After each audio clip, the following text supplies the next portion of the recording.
तो हम लोगों ने जो विजुअल आर्ट है उसमें से उसका काफ़ी सारा सिलेबस खत्म कर लिया। उसमें सिर्फ एक चीज़ बताने को बची है, जो इंडिया की लोकल आर्ट की फॉर्म्स है वो मुझे बताने को बची है, और उसकी वीडियो कल या परसों में दे दूंगा। वैसे मैंने सोचा था कि 15 तारीख तक उसको वीडियो में दूंगा, तब तक जो बाकी विजुअल आर्ट की क्लासेस 5 क्लासेस पड़ी हुई हैं चैनल पे, आप उनको देख लीजिए, उसके एक नोट्स बना लीजिए, शॉर्ट नोट्स बना लीजिए। ठीक है, तो आज जो हम क्लास शुरू करने वाले हैं वो योगा की शुरू करने वाले हैं। तो सबसे पहले ये पता होना चाहिए कि योगा है क्या, है ना। तो योगा क्या होता है? समग्र स्वास्थ्य और जीवन का आधार है, जो बेस होता है हमारा जीवन और स्वास्थ्य का। कुछ ओवरव्यू ले लेते हैं कि योगा हमारा फिजिकल, मेंटल, जिसको हम लोग कॉग्निटिव कहते हैं, और इमोशनल, ये तीनों तरीके का डेवलपमेंट हमारा योगा से होता है। स्टेबिलिटी, तीनों चीजों में हमारी स्टेबिलिटी आती है योगा से। ठीक है, इसीलिए योगा को इंट्रोड्यूस किया गया है एज अ सिलेबस। ठीक है, तो आगे चलते हैं। तो आगे क्या है कि योग जो है ये हमारा धातु रूप से बना हुआ है। जो संस्कृत में जैसे इंग्लिश में रूट वर्ड्स होते हैं, वैसे संस्कृत में धातु रूप होते हैं। ठीक है, तो धातु रूप होते हैं, तो धातु रूप क्या है? हमारा युज धातु रूप है। और योगा के कॉन्टेक्स्ट में अगर हम युज की बात करें तो ये जोड़ता है, किसको जोड़ता है? शरीर, मन और आत्मा को। शरीर, मन और आत्मा को जोड़ता है। शरीर मतलब हो गया हमारा फिजिकल डोमेन, मन हमारा हो गया मेंटल या कॉग्निटिव डोमेन, और आत्मा का मतलब हमारा हो गया इमोशनल डोमेन। इस तरीके से आप समझ सकते हो इस चीज को। इसका उद्गम कहाँ हुआ है? ओरिजिन इसका इंडिया में ही है। हजारों वर्ष पहले हम इसी को पहले योग कहते थे, अब हम उसी को योगा कहते हैं। ठीक है, योगा कहते हैं। आप बताइएगा कि योगा डे, जो अंतरराष्ट्रीय योग दिवस होता है, वो किस दिन मनाया जाता है, कमेंट में बताना। ठीक है, पता होना चाहिए आप लोगों को। उद्देश्य क्या होता है? जीवन में खुशी, शांति और समग्र विकास। समग्र विकास की बात मैंने अभी तुम लोगों को बताई थी कि ये हमारा मेंटल, फिजिकल और कॉग्निटिव जो डेवलपमेंट होता है वो सारा डेवलपमेंट करता है। तो ये हमारा किस में आ जाता है? समग्र विकास में आ जाता है। ठीक है, आगे क्या है?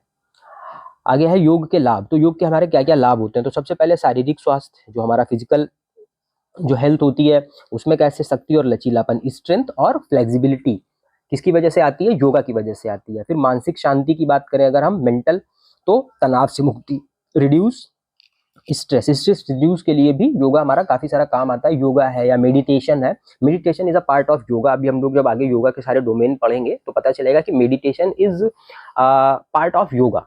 ठीक है, एकाग्रता, ये हमारे कंसंट्रेशन को बढ़ाता है। कैसे? पढ़ाई और खेल में फोकस करने से। ठीक है, फिर अगला आता है भावनात्मक स्थिरता, इमोशनल बैलेंस। तो इमोशनल बैलेंस किससे आता है? योगा से आता है। ठीक है, आगे क्या है? तो इसमें आते हैं हमारा, अच्छा हाँ, ये हम लोगों का अस्तित्व की बात हो रही है कि जो हम लोगों का इंसान का शरीर होता है वो किस तरीके से होता है। तो 5 कोश से मिलकर के बना होता है। आप कोश ही लिखेंगे, हिंदी में भी अगर लिखेंगे तो भी कोश लिखेंगे, एज वेल एज अगर आप इंग्लिश में भी लिख रहे हैं तो आप उसको कोश ही लिखेंगे। ठीक है, पहला होता है अन्नमय कोश, फिर होता है प्राणमय कोश, फिर होता है मनोमय कोश, फिर होता है विज्ञानमय, और फिर आनंदमय। इसको याद कर लीजिए, अन्नमय, प्राणमय, मनोमय, विज्ञान और आनंद। अन्नमय कोश क्या होता है? जो हमारा फिजिकल बॉडी है, जैसी हमारी बॉडी दिख रही है वो पूरी की पूरी हमारी क्या है? वो हमारी अन्नमय कोश है। ये जो आउटर बॉडी, ये जो पूरी फिजिकल बॉडी हमारी दिख रही है, ये अन्नमय कोश होती है।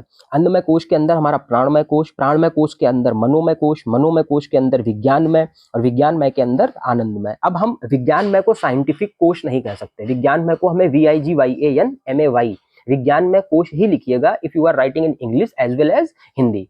ठीक है, क्योंकि जो टर्म्स होते हैं, आप योग को इंग्लिश में ट्रांसलेट अगर करते हैं तो भी आप योगा ही लिखते हैं। जितने टर्म जो हैं, जो हिंदी से या संस्कृत से हमारे आए हैं, जिनका ट्रांसलेशन नहीं होता है, उनको हम लोग वैसे ही लिखते हैं। ठीक है, चलो फिर आगे क्या है? ठीक है, तो जो हमारा शरीर और ऊर्जा से रिलेटेड जो 2 कोश होते हैं, बॉडी और एनर्जी से रिलेटेड, पहला तो अन्नमय कोश होता है। जो भी हमारी फिजिकल बॉडी दिख रही है वो क्या होती है? अन्नमय कोश होती है। क्यों? क्योंकि वो पूरी की पूरी जो बॉडी हमारी डेवलप होती है वो हमारी फूड से ही डेवलप होती है। हम, और हिंदी में बोला जाता है ना कि जैसा खाए अन्न वैसा बने तन। ठीक है, कि आप अन्न जैसा खाएंगे आपका तन और मन वैसा ही डेवलप होगा। तो अन्नमय कोश क्या होता है? हमारी बाहरी भौतिक शरीर है या भोजन से बनता है। जो हमारी आउटर फिजिकल डोमेन, जो हमारी फिजिकल बॉडी है, वो क्या होती है? अन्नमय कोश होती है। फिर उसके बाद आता है प्राणमय कोश। प्राणमय कोश अन्नमय कोश से अंदर होता है। ये क्या होता है? ये ऊर्जा है जो हमारी ब्रेथ, सांस के माध्यम से पूरी बॉडी में बहती है, उसको हम लोग क्या कहते हैं? प्राणमय। क्योंकि प्राण हम लोग किसको कहते हैं? वायु को प्राण कहते हैं, है ना। प्राणवायु क्या है? ऑक्सीजन है। तो उसकी वजह से, जिसकी वजह से हमारे मतलब हमारी उस फिजिकल बॉडी में लाइफ है, तो वो लाइफ जो है वो किस वजह से है? वो हमारे प्राणमय कोश की वजह से है। ठीक है, तो एक हो गया अन्नमय कोश, दूसरा हो गया प्राणमय कोश। ठीक है, तीसरा हमारा आता है विज्ञानमय कोश। विज्ञानमय कोश हमारा कहाँ से किससे रिलेटेड होता है? तो विज्ञानमय कोश और मनोमय कोश ये दोनों हमारे मन और बुद्धि से रिलेटेड होते हैं। मनोमय कोश क्या होता है? हमारी मेंटल वो, और विज्ञान में क्या होता है? ये हमारी कॉग्निटिव, जो हमारा दिमाग होता है, किस तरीके से इंसान सोचता है, या उनसे दोनों से रिलेटेड होते हैं। मनोमय कोश क्या करता है? हमारे विचार, इमोशन, मतलब विचार मतलब जो हमारा कॉग्निशन, भावनाएं या इमोशन और इच्छाएं, इन चीजों पर जो फोकस करता है या इन चीजों से जो रिलेटेड होता है, वो हमारा क्या होता है? मनोमय कोश होता है। मन जो होता है वो हमारा क्या होता है? ये होता है। फिर विज्ञान में कोश क्या होता है? ये बुद्धि होती है। विज्ञान में कोश क्या होती है? ये बुद्धि होती है। जब हम डिसीजंस लेते हैं, जो हम किसी चीज पे लॉजिकल रीजनिंग लगा रहे होते हैं, जब हम कोई तर्क कर रहे होते हैं, हम किसी चीज के बारे में सोच रहे होते हैं, तो वो हमारा क्या होता है? विज्ञान में कोश होता है। ये हमें जीवन के उद्देश्य समझाता है। उद्देश्य कौन समझाता है? विज्ञान में कोश समझाता है। ठीक है, अब इसके बाद में जो आता है वो हमारा आता है आनंद की अवस्था या आनंदमय कोश। ठीक, आनंदमय कोश क्या होता है कि ये हमारी फिजिकल बॉडी या उसके अलावा किसी चीज से डेवलप, किसी चीज पे डिपेंड नहीं करता है। ये इंसान की खुद की खुशी, खुद की हैप्पीनेस के साथ में जुड़ा हुआ होता है, कि सबसे शुद्ध। और कुछ लोग अकेले रह के भी बहुत खुश होते हैं, कुछ लोग बहुत लोगों के बीच में भी बहुत दुखी होते हैं। तो उनको दिक्कत कहाँ पे है? उनकी आनंदमय अवस्था या आनंदमय कोश में आती है। और आप कभी गौर करके देखिएगा कि जो लोग रेगुलर योगा कर रहे होते हैं या रेगुलर मेडिटेशन कर रहे होते हैं, उनका जो एक सोचने का तरीका होता है, दुनिया को देखने का नजरिया होता है, वो बाकी लोगों से काफी ज्यादा अलग होता है। ठीक है, तो यह आंतरिक शांति, संतोष और सच्ची खुशी की अवस्था है। दूसरों की मदद करना, प्रकृति के साथ जुड़ना और ध्यान करने में इसका अनुभव होता है। ये हमारी आनंद की अवस्था होती है, आनंदमय कोश। ठीक, आगे देखते हैं। अच्छा, आगे जो है वो योगा के डोमेन। अच्छा, महर्षि पतंजलि ने हमारा अष्टांग योग का नियम दिया है। महर्षि पतंजलि ने ही जो है योगा के बारे में अगर सबसे ज्यादा बात किसी ने की है, तो वो हमारे महर्षि पतंजलि ने ही की है। ठीक है, इन्होंने वो भी लिखा था, भाष्य भी लिखा था योगा पे। ठीक है, तो पतंजलि ने जो अष्टांग योग के नियम दिए हैं, उसमें क्या क्या होता है? उसमें यम, नियम, आसन, प्राणायाम, प्रत्याहार, धारणा, ध्यान, समाधि, ये 8 होते हैं। यम यम यम 5 होते हैं, नियम 5 होते हैं, फिर आसन बहुत सारे होते हैं, फिर प्राणायाम, प्रत्याहार, फिर धारणा, ध्यान और समाधि। ये 5 डोमेन होते हैं या 5 इसके पार्ट होते हैं, जो योगा के 5 पार्ट होते हैं। ठीक है, यम क्या होते हैं और नियम क्या होते हैं, ये हम अभी अगली स्लाइड में समझेंगे। तो यम क्या होते हैं? यम और नियम, ये बेस होता है योगा का। ये योगा का बेस होता है। यम जो है वो हमारे सोसाइटी से रिलेटेड होते हैं, और जो नियम होते हैं वो हमारे खुद से रिलेटेड होते हैं। 5 यम होते हैं: अहिंसा, सत्य, अस्तेय, ब्रह्मचर्य और अपरिग्रह। 5 नियम होते हैं: शौच, संतोष, तप, स्वाध्याय और ईश्वर प्रणिधान। ईश्वर प्रणिधान। ठीक है, और यम तो आप इतना तो पता होगा ना कि ये जो सामाजिक सोशल जो रेगुलेशंस होते हैं या सोशल जो डिसिप्लिन होते हैं, वो यम होते हैं। और यही जो 5 यम दिए हुए हैं, यही 5 यम हमारे जैन धर्म में भी बताए गए हैं, जिसमें से लास्ट वाला ब्रह्मचर्य जो है वो उन्होंने जोड़ा था, जो हमारे लास्ट जैन तीर्थंकर हुए थे। ठीक है, ये जो मैं एग्जैक्ट नाम नहीं बता रहा हूँ, इसका इसलिए नहीं बता रहा हूँ ताकि तुम लोग अपना थोड़ा सा ब्रेन स्टोर्मिंग करो। ये जो 5 नियम यम दिए हुए हैं, इनको जैन धर्म में क्या कहा गया है ना? तो थोड़ा सा अपना ब्रेन स्टोर्म करो। नियम क्या होते हैं? शौच जो है ये रिलेटेड होता है हाइजीन से। ठीक है, जैसे नहाना धोना, खुद की बॉडी को साफ रखना, वो हमारा शौच में आता है। संतोष जो है ये हमारा इंटरनली होता है, कि लोभ, लालच और इन सब चीजों से क्रोध ना करना। तब क्या होता है? खुद का मेडिटेशन और खुद चीजों के ऊपर फोकस करना, उससे रिलेटेड है। स्वाध्याय वही जो है सेल्फ स्टडी या सेल्फ रियलाइजेशन, सेल्फ एक्चुअलाइजेशन चीजों का, वो इससे रिलेटेड है। ठीक है, आगे क्या है? आगे हमारे हैं योगासन, कि कौन कौन से हमारे बेसिक जो आसन होते हैं। ठीक है, जो बेसिक आसन होते हैं वो कौन कौन से होते हैं? ये ताड़ासन होता है, ठीक है, वृक्षासन होता है और भुजंगासन होता है। ताड़ासन में क्या होता है कि हम सीधे खड़े हो जाते हैं और अपने हाथों को इस तरीके से ऊपर छुआ, मतलब वो टच कराते हैं कि हमारे दोनों हाथों की जो हथेलियां होती हैं, जो पाम होती हैं, वो आपस में चिपकी रहे। और हमारा जो शोल्डर के ऊपर का पार्ट होता है, मतलब शोल्डर और हाथों की तरफ जब आ रहे होते हैं, तो जो पार्ट होता है वो हमारे दोनों कानों को छूता रहे। ये करने के बाद में हम अपनी बॉडी को ऊपर की तरफ पुश करते हैं। ठीक है, ये हमारा ताड़ासन है। ठीक है, जैसे मैंने ताड़ासन के बारे में बोला है ना, इस चीज को चाहना ताड़ासन के बारे में ऐसे लिख लेना। हेल्प किस चीज में करता है? तो ताड़ासन जो होता है वो हमारी बॉडी की फ्लेक्सिबिलिटी और इसकी हाइट इंप्रूव के लिए ताड़ासन का यूज होता है। या ताड़ासन हमारा बॉडी की हाइट और बॉडी का पोस्चर पोस्चर मतलब जो शारीरिक संरचना है उसको सुधारने के लिए होता है। वृक्षासन क्या होता है, इसमें हम अपने एक पैर को, पहले बाएं पैर को उठा करके दाहिने पैर की जांघ के पास में रखते हैं, जो थाई होती है, और उस पे अपनी बॉडी को बैलेंस करते हैं। दोबारा से क्या करते हैं, हम अपने लेफ्ट पैर को, एक बार लेफ्ट पैर को राइट पैर पे रख के और एक बार राइट पैर को लेफ्ट पैर की थाई पे रख के हम इस तरीके से वृक्षासन करते हैं। वृक्षासन किस लिए होता है, वृक्षासन जो होता है ट्री पोज, इंग्लिश में इसको ट्री पोज भी बोल देते हैं। ये होता है जो बॉडी का बैलेंस है, बैलेंस को इम्प्रूव करने के लिए, ठीक। भुजंगासन ये पूरी तरीके से बॉडी की कोर और फ्लेक्सिबिलिटी पे डिपेंड होता है। इसमें आप देख सकते हो ना कि भुजंगासन किस तरीके से किया जा रहा है, किया जाता है। तो इसीलिए मैंने इमेजेस लगाई हैं कि अगर कुछ भी नहीं होगा तो आपके माइंड में एक इमेज जो है वो रुक जाएगी कि अच्छा भुजंगासन की मैंने फोटो देखी थी, वो इस तरीके से होता है। तो तुम भुजंगासन के बारे में लिख सकते हो कि हाँ इसमें जो है ये रीढ़ की हड्डी को बेंड किया है तो फ्लेक्सिबिलिटी के लिए ही होगा, है ना। ठीक है, चलो आगे स्लाइड देखते हैं। आगे क्या है, आगे हमारे प्राणायाम आ जाते हैं। प्राणायाम कहाँ से रिलेटेड होता है, अच्छा देखो, प्राण का तो भी मैंने बताया ना कि प्राण हम किस चीज को कहते हैं, जो ब्रीदिंग चल रही है हमारी बॉडी में, जो हवा या प्राण वायु जिसको हम ऑक्सीजन कहते हैं, तो ये हमारा प्राणायाम पूरी की पूरी तरीके से प्राण वायु पे ही डिपेंड करता है ना। प्राण वायु मतलब हमारी श्वास, श्वास पे डिपेंड करता है। तो प्राणायाम का अर्थ क्या होता है, जो जीवन की ऊर्जा है प्राण, उसको नियंत्रित करना या उसको बैलेंस करना। इसमें कौन कौन से आसन होते हैं, इसमें एक हमारा अनुलोम विलोम होता है, जो बाबा रामदेव बताते रहते हैं कि एक बार हम एक अपने नॉस्ट्रिल से सांस को पूरा खींचते हैं, फिर दूसरी बार हम एक नॉस्ट्रिल को बंद करके दूसरी नॉस्ट्रिल से सांस खींचते हैं, तो वो हमारा अनुलोम विलोम प्राणायाम होता है। अनुलोम विलोम होता किस चीज के लिए है, शरीर की जो नाड़ियां होती हैं उनकी शुद्धि और मानसिक शांति के लिए। इसी में एक भस्त्रिका होता है, भ्रामरी होता है, भ्रामरी प्राणायाम भी होता है। भ्रामरी में हम क्या करते हैं, अपने दोनों कानों को ऐसे बंद करके और नाक को बंद करके अपनी बॉडी में वाइब्रेशन की कोशिश करते हैं, जैसे ओम से जो वाइब्रेशंस होते हैं वो हमारे ब्रेन में वो करते हैं, ठीक है। ये ऊर्जा के स्तर बढ़ाने के लिए होता है, भस्त्रिका और भ्रामरी हो गया, अनुलोम विलोम हो गया, ठीक है। क्योंकि ये अनुलोम विलोम और ये भस्त्रिका एनसीईआरटी में मेंशन थे, इसलिए मैंने उठा करके इस स्लाइड में लगा रखे हैं। और हाँ, इस स्लाइड के जो नोट्स हैं पीडीएफ, ठीक है, वो तुम लोगों को टेलीग्राम पे मिल जाएंगे। और दूसरी चीज, इससे रिलेटेड क्वेश्चन अगर तुम लोगों के पास में ई बुक है, जिसके जिसके पास में भी ई बुक है, वो ई बुक में इनके सारे क्वेश्चंस देख ले, क्योंकि मैंने योगा के बहुत अच्छे क्वेश्चंस ई बुक में लिख रखे थे। एक सेकंड, मेरी ई बुक गई कहाँ, अच्छा ई बुक यही है।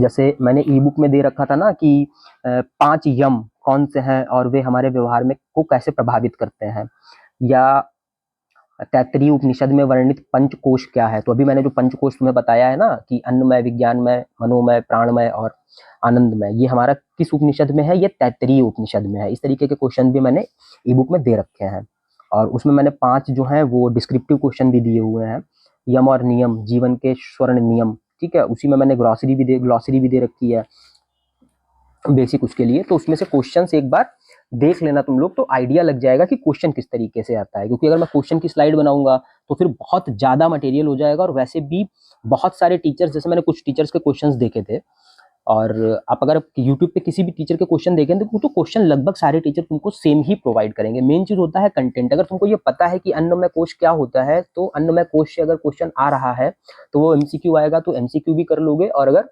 डिस्क्रिप्टिव में लिखने को आ जाता है अन्नमय कोश के बारे में, तो आप वहां पे भी लिख लेंगे। अन्नमय कोश के बारे में लिखना है तो सबसे पहले हम योगा का इंट्रोडक्शन दे देंगे थोड़ा सा, कि अन्नमय कोश जो है ये हमारे तैत्तरीय उपनिषद से रिलेटेड है, और इसका वर्णन जो है तैत्तरीय उपनिषद में है, और इसका जो रिलेटेड है ये वो योगा से रिलेटेड है। योगा के कुल 5 कोश के बारे में बताया गया है तैत्तरीय उपनिषद में, जिसमें से अन्नमय कोश एक कोश होता है, ठीक है। तो इतना मटेरियल तो हमने बिना अन्नमय कोश के बारे में लिखे ऐड कर दिया ना, फिर उसके बाद में हम अन्नमय कोश को पूरा डिफाइन कर देंगे, क्योंकि यही तरीका होता है लिखने का। डिस्क्रिप्टिव में अगर आपसे पूछा जाता है कि किसी भी चीज के बारे में कि पर्यावरण क्या है, तो हम सबसे पहले ये नहीं बता देते हैं कि पर्यावरण क्या है, कि मनुष्य के चारों ओर का वातावरण पर्यावरण है। ऐसे तो पर्यावरण इतना ही है ना सिर्फ, लेकिन जब हम पर्यावरण के बारे में लिख रहे होते हैं तो हम सबसे पहले ये लिखते हैं कि पर्यावरण का निर्माण 2 शब्दों से मिलकर के बना हुआ है, परि प्लस आवरण, ठीक है। जिसमें परि का मतलब होता है चारों ओर, और आवरण का मतलब होता है घेरा, अर्थात मनुष्य के चारों ओर का, मनुष्य को मतलब मनुष्य और मनुष्य के चारों ओर का जो आवरण है वह उसका पर्यावरण कहलाता है। फिर हम ये भी बताते हैं उसी पर्यावरण में कि पर्यावरण में 2 घटक होते हैं, जैविक घटक होते हैं, अजैविक घटक होते हैं।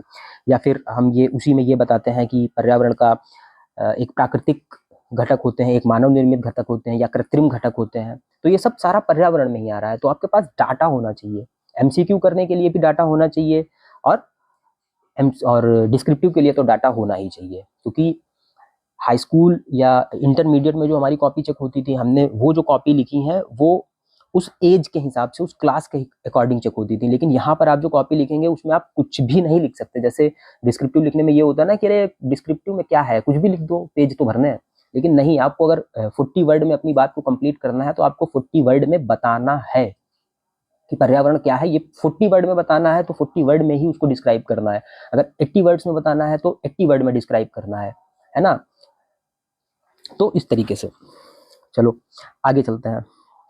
ये प्राणायाम हो गया, ठीक। प्राणायाम फिर आता है हमारा एकाग्रता और ध्यान, कि हमारा जो कंसंट्रेशन और एंड मेडिटेशन। तो धारणा जो कंसंट्रेशन होता है और मेडिटेशन, ये सबसे ज़्यादा इंपॉर्टेंट होता है। क्यों होता है? क्योंकि इसमें आपके मल्टीपल डोमेन में ये काम आता है, मल्टीपल चीज़ों में काम आता है। जैसे पढ़ाई और खेल कूद में भी आपका फोकस बढ़ता है, परीक्षा का तनाव कम होता है और मेमोरी को भी तेज करता है, ठीक है। और एकाग्रता के लिए ही हम लोग कंसंट्रेशन के लिए ही यूज करते हैं विजुअल आर्ट का। विजुअल आर्ट में भी मैंने पेपर फोल्डिंग की क्लास आज ही ली है। तो पेपर फोल्डिंग में मैंने इस चीज को बताया था कि कैसे पेपर फोल्डिंग हेल्प करती है हमारी किसी चीज पे कंसंट्रेट करने में, ठीक। चलो आगे बढ़ते हैं। फिर आता है हमारा दैनिक जीवन में योग, जो कर्म योग होता है। कर्म योग हमारा, अच्छा, योग भी 3 तरीके का होता है। कर्म योग होता है, एक हमारा भक्ति योग होता है, एक हमारा हठ योग होता है, ठीक है। तो कर्म योग क्या होता है कि जो भी आप काम कर रहे हैं, है ना, जो भी आप काम कर रहे हैं वो सारा का सारा आपके कर्म योग में ही आ रहा है। वो आपके कर्म योग में ही आ रहा है, बस आपके काम करने का तरीका डिफाइन कर रहा है ना। वो कर्म योग होता है। भक्ति योग क्या होता है? वो थोड़ा सा रिलीजियस फैक्टर हो जाता है कि हम किसी ईश्वर की साधना जब योगासन के साथ में करते हैं तो वो हमारा भक्ति योग हो जाता है। हठ योग क्या हो जाता है? जब हम जबरदस्ती कोई साधना कर रहे होते हैं, कि जैसे कुछ लोग दंडवत परिक्रमा करते हैं, है ना, पूरा लेट के फिर उठते हैं, फिर लेट के दंडवत मंदिर तक जाना, या नंगे पैर मंदिर तक जाना। तो नंगे पैर मंदिर जाना क्या हो गया? हठ योग हो गया। आप नंगे पैर अगर टहल रहे हैं सुबह पार्क में घास पे टहल रहे हैं, तो ये तो एक नॉर्मल चीज है। आप जब तक नहीं थक जाते तब तक आप टहलेंगे, उसके बाद में आप घर चले जाएंगे। लेकिन जब आप उसको अपनी हठ से या जिद से जोड़ लेते हैं तो वही योग की जो फॉर्म होती है वो हमारी हठ योग में कन्वर्ट हो जाती है, कि मैं 40 दिन बिना भोजन की ये तपस्या करूंगा। तो ये क्या हो गया? ये हठ योग हो गया। अभी ये भक्ति योग की कैटेगरी में नहीं आया, कि भक्ति योग में आप एक रिलीजियस पर्सपेक्टिव से ईश्वर की भक्ति कर रहे हैं, कि हाँ ठीक है, मैं या माला जाप हो गया, नाम जापना, मतलब ईश्वर का कोई भी किसी भी तरीके से अगर आप ईश्वर की पूजा कर रहे हैं तो वो भक्ति योग में आ जाता है। और भक्ति योग में भी जब हम भगवान की पूजा कर रहे होते हैं तब भी हम किसी न किसी आसन में बैठ रहे होते हैं। हम पद्मासन में बैठ रहे होते हैं, हम वज्रासन में बैठ रहे होते हैं, ठीक है। तो वो आसन होता है बैठने का तरीका, ठीक। यम नियम आसन जो अभी मैंने तुम लोगों को बताया। तो दैनिक जीवन में योग कैसे काम करता है? योगा कर्मसु कौशलम, योगा कर्मसु कौशलम, की योग जो है वो कर्म का ही कौशल है, कोई एक ऐसी स्किल है। कौशल का मतलब होता है स्किल। योग जो है वो काम करने की स्किल है बस। योगा सिर्फ मैट तक सीमित नहीं है, चाहे आप पढ़ाई कर रहे हो, खेल रहे हो, परिवार की मदद कर रहे हो, हर काम को एकाग्रता, शांति और खुशी से करना ही योग है। यही वेद में लिखा है, यही उसमें लिखा हुआ है जो पतंजलि ने लिख रखी है, ठीक है। और इसके अलावा मैंने एक और योग की बुक भी पढ़ी हुई है, तो उसमें भी इसी तरीके से चीज़ों को मैनेज किया जाता है, ठीक है। फिर आगे आते हैं।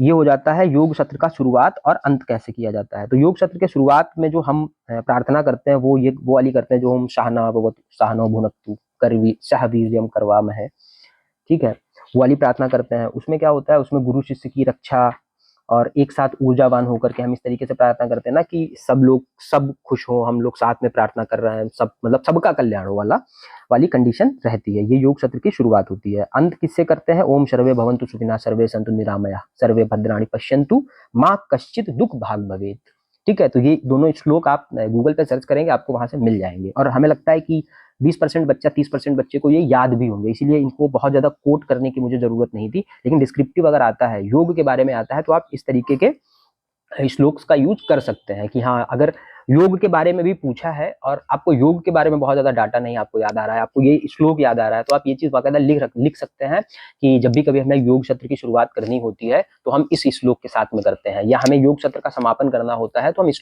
श्लोक के साथ करते हैं।